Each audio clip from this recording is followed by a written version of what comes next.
Hello, good morning everyone. RS physics classes के इस online platform के ऊपर आपका स्वागत है। एक दो दिन से थोड़ी तबीयत डाउन होने के कारण क्लासेस के अंदर थोड़ी लेट हो रही थी, लेकिन आज की जो क्लास होगी अपनी बहुत ही इफेक्टिव क्लास होगी, अपवर्तन की लास्ट क्लास होगी। तो उम्मीद कर रहा हूँ कि आपको क्लास अच्छी तरीके से समझ में आ रही होंगी और ऐसे ही अपना सपोर्ट करते रहिए, चैनल को लाइक एंड सब्सक्राइब करते रहिए। तो देखिए, आज हम लोग जो पढ़ेंगे, आज की क्लास 12th क्लास के लिहाज से सबसे इंपॉर्टेंट क्लास होगी। आज की क्लास से मैं उम्मीद करता हूँ कि 4 नंबर का एक क्वेश्चन आपको 101% आपको मिलेगा ही मिलेगा। आज का जो क्लास होगी वो होगी गोलीय पृष्ठ द्वारा अपवर्तन। गोलीय पृष्ठ द्वारा अपवर्तन।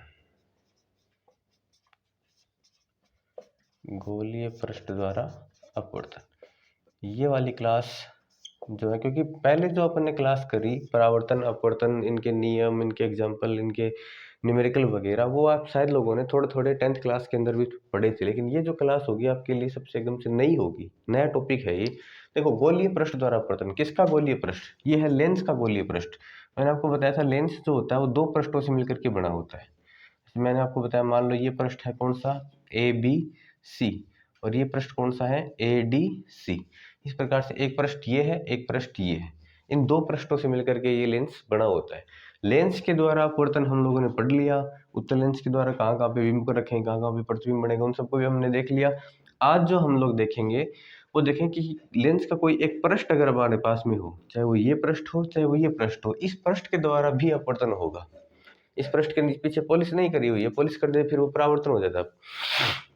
तो देखो, ये जो पृष्ठ होगा इसकी आकृति लगभग उत्तल दर्पण की जैसी होती है। इस पृष्ठ को हम बोलेंगे उत्तलाकार पृष्ठ। क्या बोलेंगे? उत्तलाकार पृष्ठ। और ये जो पृष्ठ होगा अपना वो कौन सा होगा? अवतलाकार पृष्ठ। पहले वाले सिलेबस के अंदर दोनों पृष्ठों के द्वारा अपवर्तन को पढ़ना होता था, उत्तलाकार पृष्ठ के द्वारा अपवर्तन भी और अवतलाकार पृष्ठ के द्वारा अपवर्तन भी। अब हमारे सिलेबस के अंदर बेसिकली ये जो है उत्तलाकार पृष्ठ द्वारा अपवर्तन जो है ये दिया हुआ है। तो आज हम लोग जो है एक उत्तलाकार पृष्ठ लेंगे और इसके द्वारा अपवर्तन की घटना को देखेंगे। देखिए जी, ये मैंने ले लिया एक उत्तलाकार पृष्ठ। ओके, देखो लेंस के अंदर क्या होता है। लेंस के अंदर मैंने आपको बताया, ये जो लेंस है ये किसी न किसी कांच का बना होता है। इसके इस साइड में वायु होती है, इस साइड में वायु होती है। तो सीधी सी बात है, इस साइड में क्या होगा? सघन माध्यम होगा। इस साइड में कौन सा माध्यम होगा? विरल माध्यम होगा। देखो, इस साइड में मैं ले रहा हूँ कौन सा माध्यम है? ये सघन माध्यम है। और थोड़ा मैं चलो ऐसे करके दिखा देता हूँ आपको। ये मैंने एक लिया है लेंस, इस साइड में जो है ये वाला है सघन माध्यम।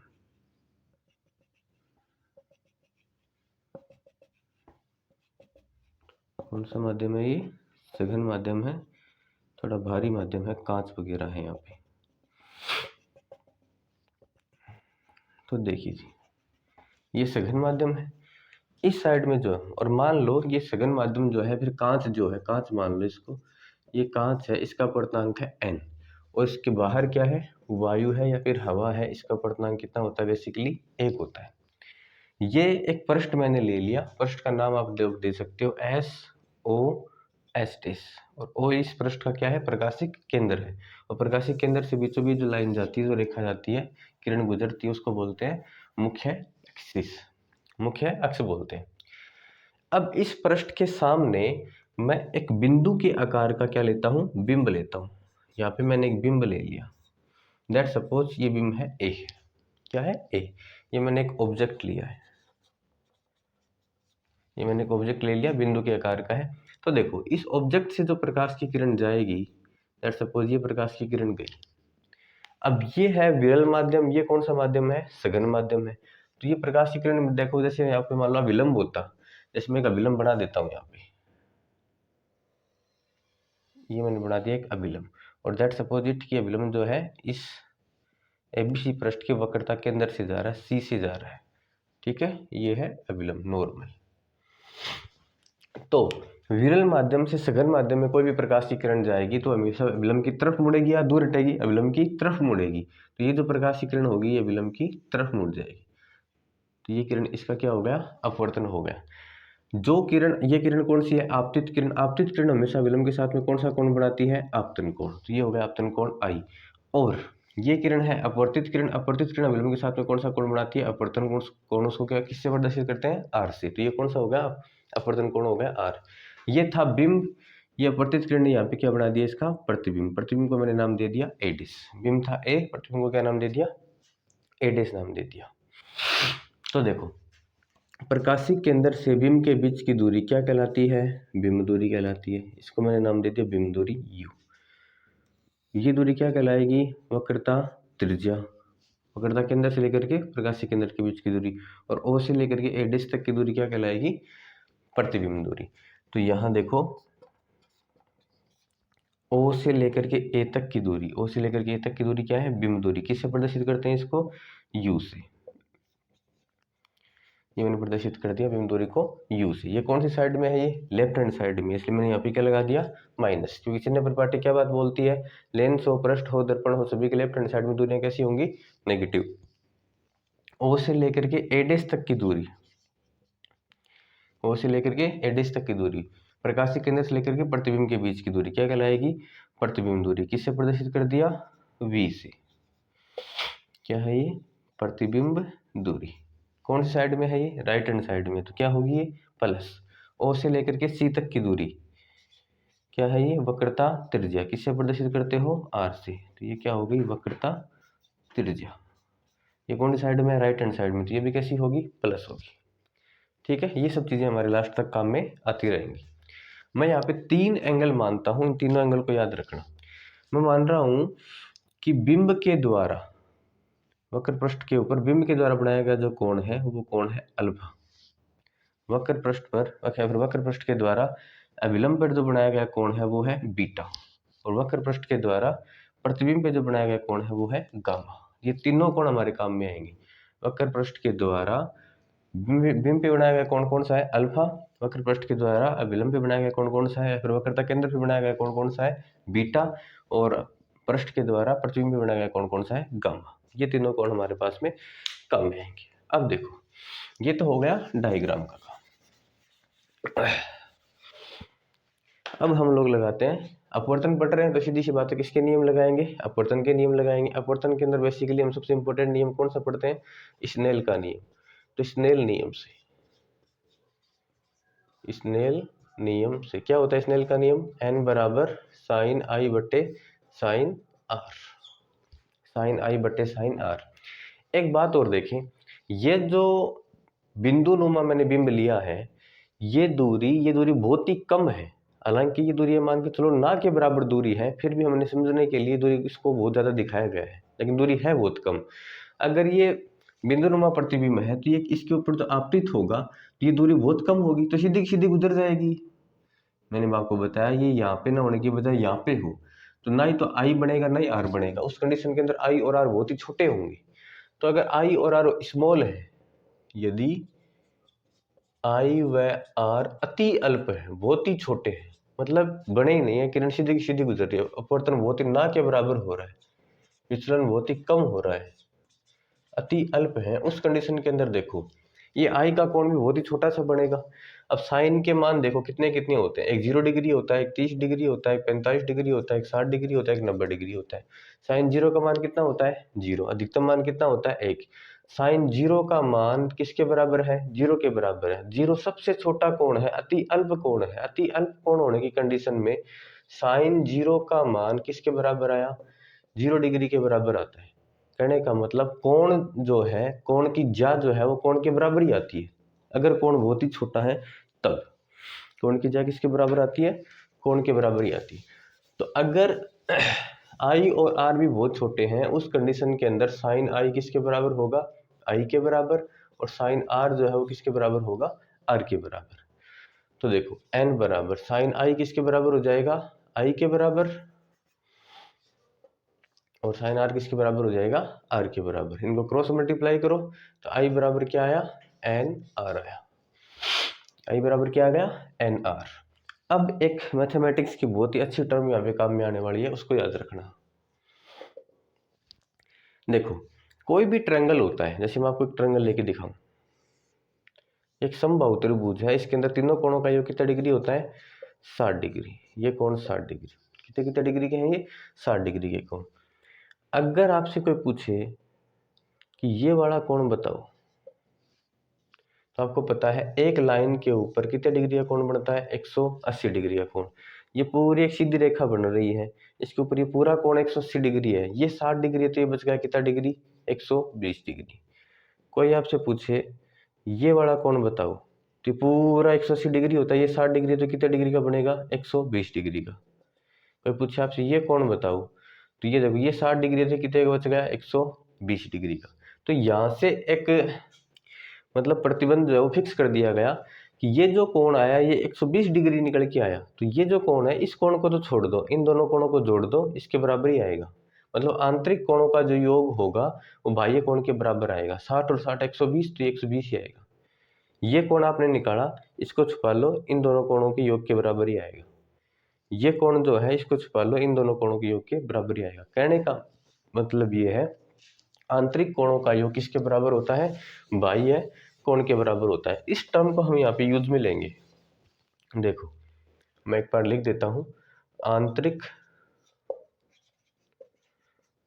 कोणों का योग बराबर बाह्य कोण। लोग इस बच्चे देखो इसको यहाँ पे गड़बड़ी ये करते हैं, आंतरिक कोणों का योग बराबर बाह्य कोणों का योग। बाह्य कोणों का योग नहीं, सिर्फ बाह्य कोण।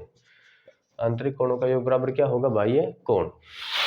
अब देखो ये एक त्रिभुज बन रहा है, समबाहु त्रिभुज ASC बन रहा है। क्या एक त्रिभुज, इसके अंदर कौन कौन से कोण है, अल्फा और बीटा, ये अंदर ही अंदर वाले कोण है। इन दोनों कोणों का योग किसके बराबर होगा, इस बाह्य कोण के बराबर होगा। तो देखो अल्फा प्लस बीटा का जो जोड़ है वो किसके बराबर होगा, आई के बराबर होगा।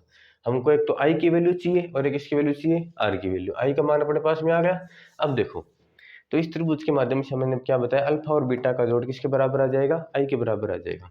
ऐसे ही देखो इस त्रिभुज को देखो आप, SCA', ये जो बन रहा है ना तिरछा, इस त्रिभुज को देखो, ये अंदर वाले कोण है आर और गामा, इन दोनों कोणों का जोड़ किसके बराबर आएगा, इस बाह्य कोण के बराबर, बीटा के बराबर आएगा। तो आर प्लस गामा का जो जोड़ है वो किसके बराबर आएगा, बीटा के बराबर। हमको किसकी वैल्यू चाहिए, आर की वैल्यू। आर की वैल्यू निकालो यहाँ से, बीटा माइनस क्या आ गई, गामा आ गई। तो हमारे पास में आई का मान भी आ गया और किसका मान आ गया, आर का मान भी आ गया। ये दोनों मान कहाँ पे पुट कर दो, यहाँ पे। आई का मान क्या है, अल्फा प्लस बीटा, एन का एन, आर का मान कितना है, बीटा माइनस गामा। एन अंदर मल्टीप्लाई होगा तो देखो क्या हो जाएगा, अल्फा प्लस बीटा बराबर N beta minus N gamma.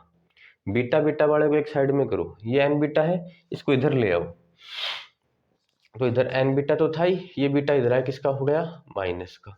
इधर अल्फा था ही, ये एन गामा जो है माइनस का, इधर जाए किसका हो जाएगा, प्लस का। इन दोनों में क्या कॉमन आ गया, बीटा कॉमन आ गया। तो अल्फा प्लस एन गामा बराबर इनमें क्या कॉमन आ गया, बीटा, n-1 हो गया। अब देखो अल्फा गामा और बीटा इन सब का मान निकालना है। अल्फा कौन सा कोण है, ये, तो इसके लिए कौन सा त्रिभुज का हमें लेना पड़ेगा, ASO ये त्रिभुज का, या फिर AOS ये त्रिभुज का हमें लेना पड़ेगा। बीटा वाले के लिए बीटा कोण निकालना तो कौन सा त्रिभुज का हमें लेना पड़ेगा, COS। और गामा कोण निकालना है तो बड़े वाला त्रिभुज A', O और S, ये बड़े वाला त्रिभुज काम में लेना पड़ेगा। अब देखो अगर ये त्रिभुज काम में लेते हो तो इसके अंदर भी देखो OS का मान है हमारे पास में और AO का मान है। ये त्रिभुज काम में लेते हो तो OS का मान है और OC का मान है। ये त्रिभुज काम में लेते हो तो OS का मान है और OA' का मान है। कहने का मतलब हमारे पास में लंब और आधार का मान है। लंब और आधार किसके अंदर होते हैं, tan के अंदर। तो सबको हम लोग किससे मल्टीप्लाई करेंगे, tan से मल्टीप्लाई। तो अल्फा भी क्या हो गया, tan अल्फा, n ऐसा कैसा, ये भी क्या हो गया, tan गामा, n-1। बीटा भी क्या हो गया, tan बीटा। tan अल्फा का मान निकालो, इस त्रिभुज में निकालोगे ना, tan अल्फा का मान क्या होगा, लंब बटे आधार OS बटे OA, OS बटे OA प्लस n ऐसा कैसा, tan गामा का इसका मान निकालो, OS बटे OA', OS बटे OA' बराबर n-1। बीटा का मान निकालो, ये त्रिभुज का मिलेंगे, OS बटे OC, OS बटे OC। इसमें और इसमें क्या कॉमन आ रहा है, OS, OS ले लिया मैंने कॉमन, क्या बच गया, 1/OA प्लस n बटे OA' बराबर n-1 OS बटे OC। ये OS इसके मल्टीप्लाई के अंदर है पूरे के, तो यहाँ पे आएगा तो किस में चला जाएगा, ये भाग में। OS से OS क्या होगा, कैंसिल। ये लीजिए जी, मैंने OS से OS क्या कर दिया, कैंसिल। अब इनकी वैल्यू रख दो, 1 बट्टे OA का मान कितना है, माइनस का U प्लस n बट्टे OA डैश का मान कितना है, प्लस का V n-1। OC का मान कितना है, प्लस का R। चाहो तो आप इसको पहले लिख लो और इसको क्या लिख दो बाद में। ये जो रिलेशन हमारे पास में निकल के आया है, ये किसी भी गोलीय पृष्ठ के द्वारा क्या है, अपवर्तन का फॉर्मूला क्या है, फॉर्मूला है। वापस समझ लो, मैंने क्या किया था, एक पृष्ठ लिया था मैंने, कौन सा, SOS। इस पृष्ठ की वक्रता त्रिज्या कितनी है, R। ये पृष्ठ जो है जिस लेंस का बना हो, उसका कांच का बना हो, तो उस कांच का पूर्णांक कितना है, n। ठीक है, इस लेंस को लेकर के मैंने कहाँ पे रख दिया, वायु के अंदर रख दिया। उस वायु का पूर्णांक कितना है, 1 है। इस लेंस के वक्र पृष्ठ के सामने मैंने एक बिंदुनुमा प्रतिबिंब, एक बिंदुनुमा बिंब लिया है, कौन सा, A। ओके, इस बिंब से जो प्रकाश की किरण जाएगी, वो इस अभिलंब से अपवर्तन के बाद में विलंब की तरफ मुड़ेगी और कौन सा प्रतिबिंब बना देगी, A डैश। ये दूरी कौन सी होती है, बिंब दूरी। U किसमें होगी, लेफ्ट हैंड साइड में, तो माइनस के अंदर। ये दूरी क्या होती है, O से लेकर के C तक की दूरी R। राइट हैंड साइड में तो क्या होगी, प्लस O से लेकर के A डैश तक की दूरी क्या होती है, V। ये भी कौन सी साइड में होगी, प्लस में। तीन मैंने कोण माने हैं, एक बिंब का अल्फा, वक्रता केंद्र का बीटा और प्रतिबिंब का गामा। कौन सा नियम लगाया, स्नेल का नियम। क्या होता है, n बराबर साइन आई बटे साइन आर। अगर I और R बहुत ही कम है, मतलब ये सीधी की सीधी लगभग बहुत ही कम विचलित हो रही है, I और R बहुत ही अल्प होते हैं, उस कंडीशन के अंदर साइन I का मान किसके बराबर होता है, I के बराबर। साइन R का मान किसके बराबर होता है, R के बराबर।